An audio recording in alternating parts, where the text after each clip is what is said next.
Әдебиеттік оқу пәні, тақырыбы ғарышкермен сұхбат. Бүгін қажетті ақпаратты тауып оқисың. Оқушылар, Талғат Мұсабаевқа қандай сұрақтар қояр едің? Сұрақтарыңды дәптерге жаз.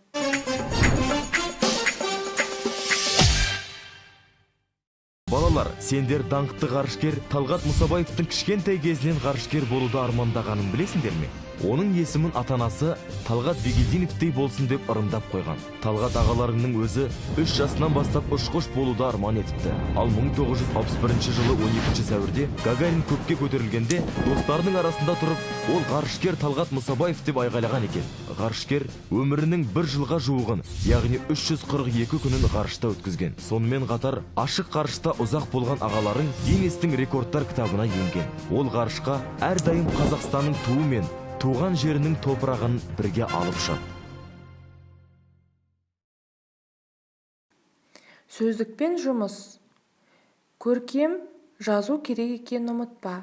Берілген сөздерді дәптерге көшіріп ал. Сталинград, Ресейдің қаласы, қазір Волгоград деп аталады.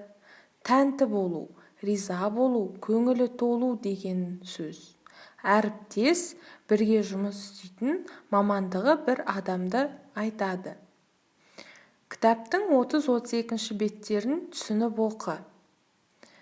Тапсырма.